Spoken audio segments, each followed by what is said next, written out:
When out in Delta, it was awful smell in the air. It was just terrible. So I was actually thinking of that when I wrote that poem.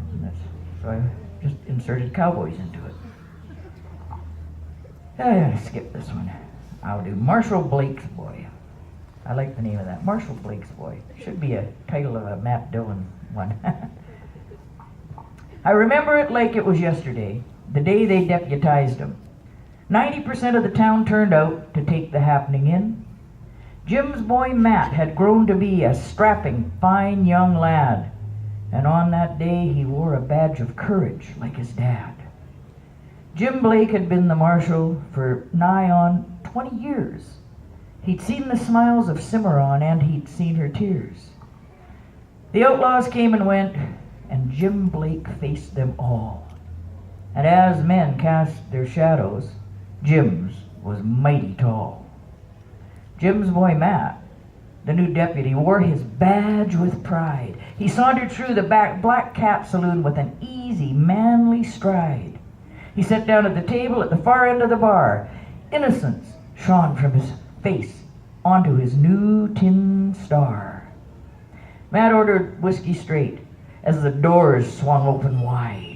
There stood an angry stranger, steel hanging at his side. He called John Lucas out and growled, "Lucas, draw your gun. Right here's the end of the line. There ain't nowhere to run." Matt stepped in to break it up. He knew John couldn't win. Someone yelled for the marshal, and as Jim Blake walked in, gunfire broke out, and suddenly Matt Blake lay there dead. His first day on the job had bought a bullet in the head. When the gun smoke finally cleared, Jim knelt down at Matt's side. A grown man doesn't cry, but a tear fell from his eye. His son lay in his arms, dead and cold as stone. Jim had felt alone before, but this was more alone.